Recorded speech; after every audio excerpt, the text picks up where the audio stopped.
Hello everyone, স্বাগতম জানাই আপনাদের টিআর স্টাডি ক্লাবে। জনসম্মুখে আমাদের রাজ্যের মাননীয় মুখ্যমন্ত্রী প্রফেসর ডক্টর মানিক সাহা কিছু গুরুত্বপূর্ণ আলোচনা করেছেন। তো বিস্তারিত আপনারা দেখে নিন কী কী বলা হয়েছে। আমাদের রাজ্যের মাননীয় মুখ্যমন্ত্রী কী কী বলেছেন জনগণের উদ্দেশ্যে। ভিডিওটি শুরু করার আগে আপনাদের কাছে একটা রিকোয়েস্ট, আপনারা যারা যারা আমাদের এই চ্যানেলে নতুন এসেছেন অবশ্যই চ্যানেলটিকে সাবস্ক্রাইব করে পাশে থাকা বেল আইকনটি অলে করে রাখুন, যাতে ত্রিপুরার বিভিন্ন শিক্ষা সংক্রান্ত ও জব সংক্রান্ত আপডেট আপনারা সবার প্রথমে আমাদের এই চ্যানেলে পেয়ে যেতে পারেন। বিতরণের যে অনুষ্ঠান ত্রিপুরা সিভিল সার্ভিস অফিসার্স অ্যাসোসিয়েশনের মাধ্যমে এখানে রাখা হয়েছে দশমী ঘাটে, সে উপলক্ষে আমাদের মাঝে উপস্থিত আছেন আগরতলা মিউনিসিপ্যাল কর্পোরেশনের মাননীয় মেয়র এবং ৭ নং বিধানসভার বিধায়ক শ্রী দীপক মজুমদার মহোদয়। আমাদের মাঝে উপস্থিত আছেন Shri Dilip Kumar Chakma, president Tripura civil service অ্যাসোসিয়েশনে, এবং একটু আগে যিনি ওনার স্বাগত ভাষণ রেখেছেন এই ত্রিপুরা সিভিল সার্ভিস অ্যাসোসিয়েশনের সম্মানিত জেনারেল সেক্রেটারি শ্রী বসিম সাহা মহোদয়। আমাদের মাঝে উপস্থিত আছেন Shri Tusharkanti Bhattacharya, mayor in council Agartala municipal কর্পোরেশনে, এবং তাছাড়া এখানে উপস্থিত আছেন শ্রী শ্যামল কুমার দেব, বিশিষ্ট সমাজসেবী, এবং এখানে আমার সামনে অন্যান্য বিশিষ্টজনেরা এখানে উপস্থিত, এবং যারা টিসিএস অফিসাররা এখানে উপস্থিত আছেন বা যারা সদস্যরা উপস্থিত আছেন, এবং এই এলাকাবাসী যারা এখানে উপস্থিত আছেন, এবং সাংবাদিক বন্ধুরা, সবাইকে আমি হার্দিক অভিনন্দন ও শুভেচ্ছা জানাচ্ছি। ত্রিপুরা সিভিল সার্ভিস অ্যাসোসিয়েশন প্রায়শ আমরা দেখেছি যে এই ধরনের যে সেবামূলক কাজ ওনারা সবসময় করে থাকেন। একটু আগে এই অ্যাসোসিয়েশনের সেক্রেটারি মহোদয় বলেছেন যে মুখ্যমন্ত্রীর ত্রাণ তহবিলে এবার বন্যা পরিস্থিতির কারণে প্রায় 14 লক্ষ টাকা দিয়েছেন। উনি এটাও বলেছেন যে টাকাটা বিষয় না, বিষয় হচ্ছে যে সদ ইচ্ছা। কিন্তু এটাও একটা আমি বলবো যে আমাদের কাছে ওই সময় যে অবস্থা ছিল, যে এটা সত্যিকারের অর্থেই মানুষের কাছে এসছে এই অর্থটা। এখানে প্রায় আজকে যাদের বন্যা ক্ষতিগ্রস্ত, দুর্গত, যারা অসহায় পরিবারের যারা লোকজন আছে আত্র এলাকায়, যখন আমার সাথে কথা হয়েছে তা আমি বললাম আপনারা এই জায়গাটাই করতে পারেন দশমী ঘাটে। আমি একটু আগে আরেকটা জায়গায় আমি করে এসেছি 33 নম্বর ওয়ার্ডে। এইভাবে সমস্ত ওয়ার্ডে, মানে আমার এলাকার যে ওয়ার্ডগুলো আছে সেখানে আমি যে সময়গুলো আমি যাতে সময় করতে পারি সেই জায়গাগুলো আমি, এবং সময় এবং স্থানগুলো আমি অলরেডি আমার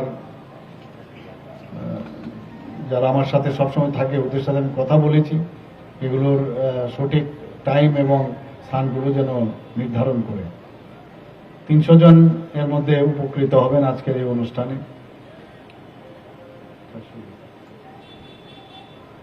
300 জনের সাথে আরো 100, প্রায় 400 জনের মতো আজকে এখানে উপকৃত হবেন। এর আগেও আমি দেখলাম যে অ্যাসোসিয়েশন প্রায় আগরতলা শহরে যারা সাফাই অভিযানে বা সাফাই কর্মী যারা আছেন তাদের জন্য ওনারা গত বছরও প্রায় 700 জনকে ওনারা এই ধরনের যে সামাজিক যে কর্মকাণ্ড, শীতবস্ত্র, কম্বল ওনাদের জন্য ওনারা গত বছর বিতরণ করেছিলেন, এই ধরনের কার্যক্রম রেখেছিলেন। আমরা জানি টিসিএস অফিসাররা ওনারা কিন্তু ডেলিভারির অন্তিম ব্যক্তি।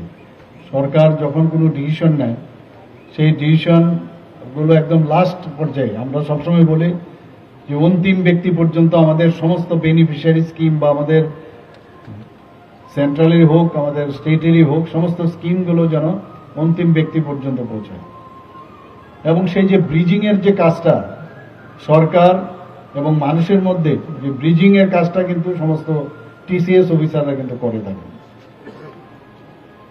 এবং শুধু তাই নয়, আজকে শুধু এখানে শীতবস্ত্র এখানে দিচ্ছেন তাই নয়, আমি জানি যে অনেক সময় ওনারা ছাত্রছাত্রীদের শিক্ষার বিষয়ে অনেক সময় আমি গত বছরও ওনাদেরকে বলেছিলাম, পয়সার অভাবে একজন বড় একটা ভালো ইনস্টিটিউশনে চান্স পেয়েছিল, ব্যাঙ্গালোর থেকেও সাহায্য করেছিল, ওনাদের এখান থেকেও একজনেরকে সাহায্য করেছিল। সে খুব সম্ভবত আইআইটিতে চান্স পেয়েছিল, ত্রিপুরার ছেলে, পয়সার জন্য ভর্তি হতে পারছিল না, ওনারা সেখানেও সে সাহায্য করেছেন। শিক্ষা সামগ্রীও অনেক সময় প্রদান করেন, অনেক সময় পোশাক, যেখানে সমস্যা পোশাক বিতরণের ব্যবস্থা ওনারা করেন।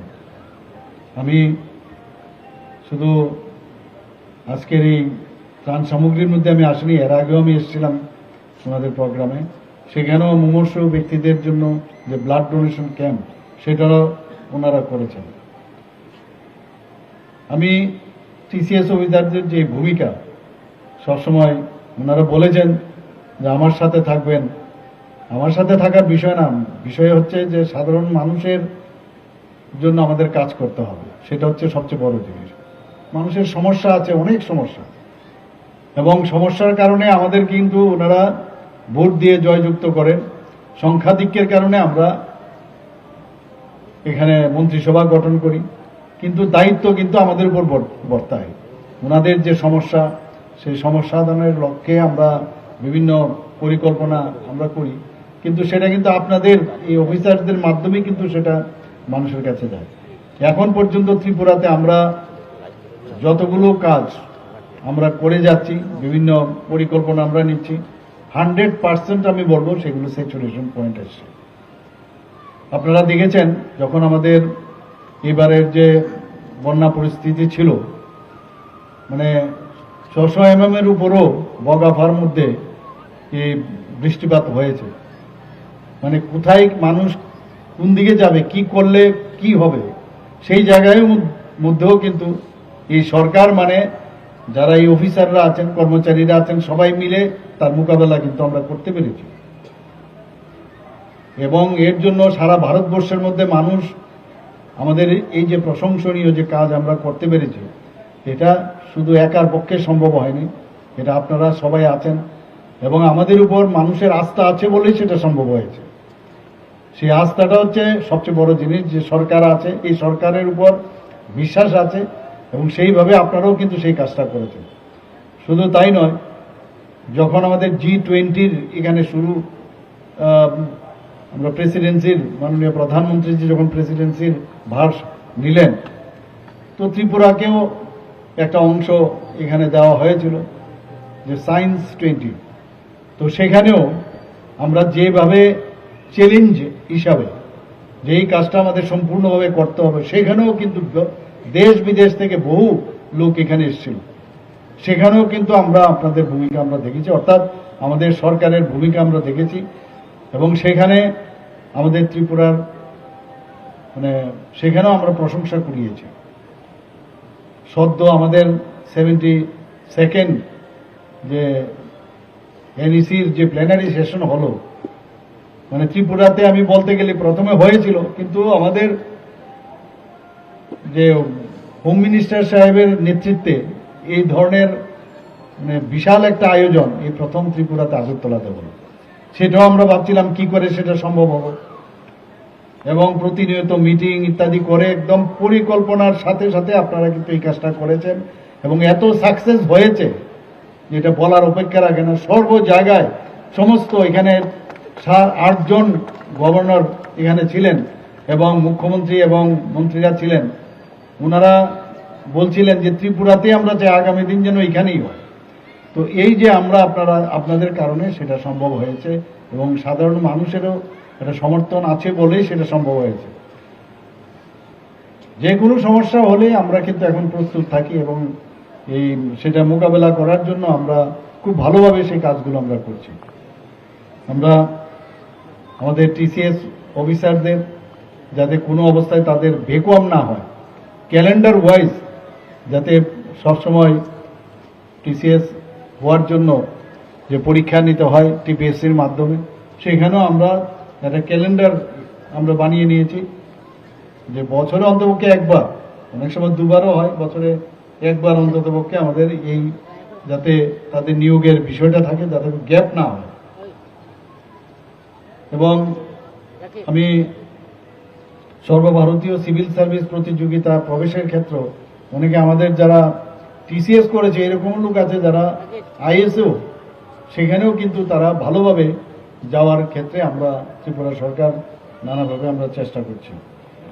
আমরা চাই যে ত্রিপুরার এই প্রশাসনকে গতিশীল ও জনকল্যাণমুখী করে গড়ে তুলতে এবং ত্রিপুরার মানুষের যে আর্থসামাজিক উন্নয়ন, মান উন্নয়ন, সেই দিশায় আমরা কাজ করছি।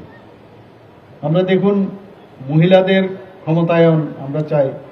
মহিলাদের মাননীয় প্রধানমন্ত্রী জি বারবার বলছেন যে মহিলাদের উন্নয়ন আমাদের কাছে প্রথম, আমাদের কাছে এটা টার্গেট। এবং সেই তুলনায় আজকে এসএইচজি গ্রুপ গ্রামীণ এলাকায় যেখানে 4000 মাত্র এসএইচজি গ্রুপ ছিল, আজকে সেই জায়গায় কত গুণ বেড়েছে আপনারা সবাই জানেন। এবং তাতে করে প্রায় 4 লাখ আমাদের মহিলারা এখন এসএইচজি গ্রুপের মধ্যে যুক্ত হয়েছে। প্রায় 56,000 মতো এসএইচজি গ্রুপ হয়েছে এখন আমাদের। রিভলভিং ফান্ড দিচ্ছি আমরা, লক্ষ লক্ষ কোটি কোটি টাকা দিচ্ছি। তো গ্রামে গঞ্জে মহিলারা এখন স্বাবলম্বী হচ্ছে। শুধু তাই না, আমাদের এখানে প্রায় 85,000 আমরা এই লাখপতি দিদি আমরা তৈরি করেছি।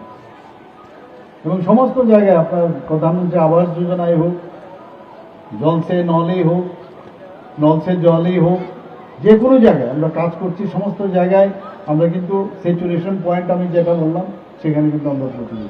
মুখ্যমন্ত্রী জন আরোগ্য যোজনা আমরা ঘোষণা করেছি, সেই যোজনাগুলো কিন্তু প্রায় মানুষ খুব ভালোভাবে সেগুলোকে অ্যাকসেপ্ট করছে। যোজনা বানাবো, কিন্তু তার ইমপ্লিমেন্টেশনটা কে করবে? আপনারাই করছেন। এবং অফিসার এবং জনসাধারণের মধ্যে যে একটা সুসম্পর্ক, সেটাকে আরো বেশি যাতে আরো ভালো হয়, সেটাই আপনাদের কাছে আমি আবেদন রাখবো। শুধু তাই নয়, আমাদের টিসিএস অফিসার না, এখানে টিপিএস অফিসার, তাদেরও যাতে গ্যাপ না হয় সেই ব্যবস্থা আমরা কিন্তু করি, যাতে তাদেরও চাকরি আমরা টিপিএসসির মাধ্যমে আমরা করতে পারি। আমরা মানুষের জন্য কাজ করতে চাই।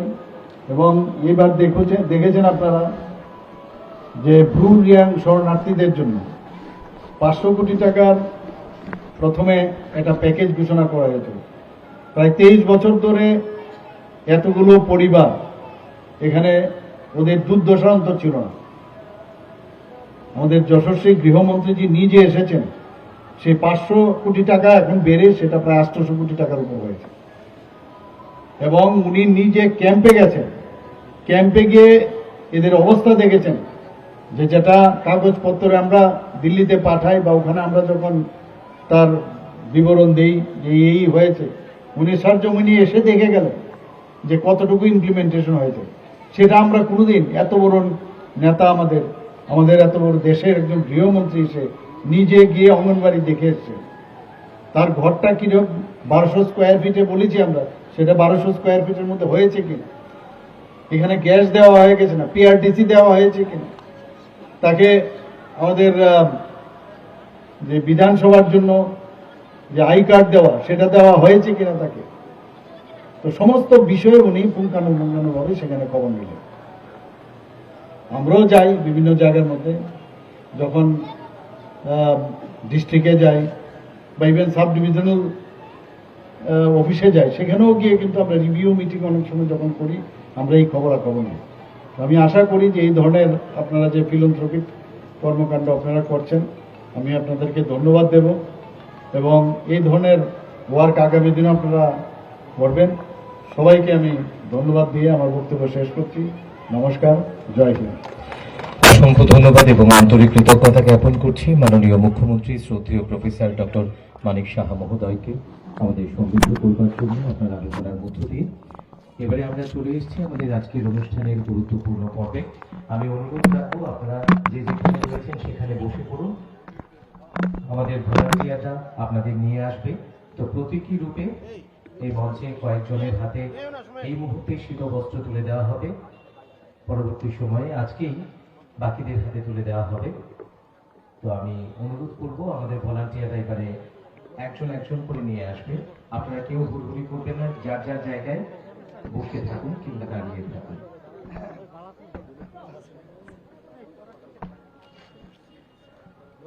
মাননীয় মুখ্যমন্ত্রী মহোদয় অন্যান্য অতিথিদের সঙ্গে নিয়ে এলাকাবাসীদের মধ্যে শীত বস্ত্র বিতরণ করবে এবং যারা আসবেন আপনাদের যে টোকেনটা দেওয়া হয়েছে সেটা হাতে নিয়ে আমাদের ভলান্টিয়াররাই তাদেরকে নিয়ে আসছেন।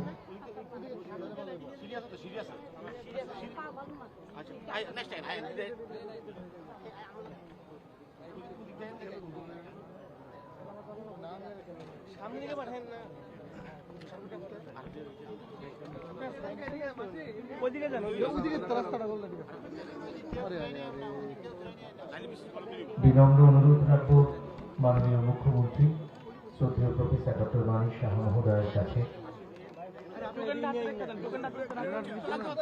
এই শীত বস্ত্র তুলে দেবার জন্য এলাকাবাসীদের হাতে।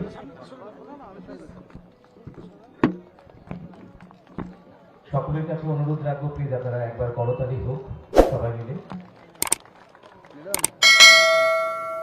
সঙ্গে রয়েছেন মাননীয় বিধায়ক তথা আগরতলা পৌর নিগমের মাননীয় মেয়র শ্রদ্ধেয় শ্রী দীপক মজুমদার মহোদয়, রয়েছেন mayor in council Agartala municipal corporation Shri Tushar Kanti Bhattacharya মহাশয়, সঙ্গে রয়েছেন বিশিষ্ট সমাজসেবী শ্রী শ্যামল কুমার দেব মহাশয়, আমাদের অ্যাসোসিয়েশনের জেনারেল সেক্রেটারি এবং অনারেবল প্রেসিডেন্ট।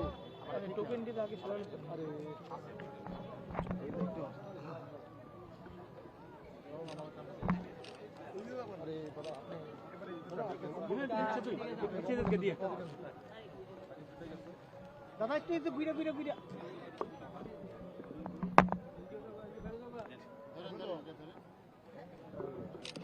একটা দিয়ে আছে না আরেকটা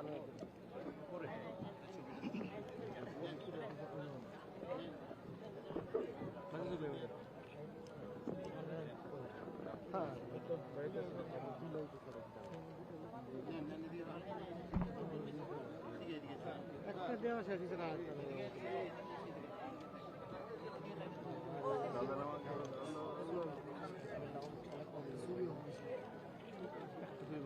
একটা ছবি একটা ছবি আরে একটা ছবি হতো বেড়াজাল লাগালে একটা ছবি একটা ছবি হয়েছে না স্যার দূরের থেকে ভালো হলে কাছে সবাই দূরের থেকে গেল একটা বড় করে একটা দূরের থেকে গেল একটা দেওয়ার পর আরেকটা লাগলো একজন বয়স্ক একজন পাঠাবেন না বাস বাস রেডি করে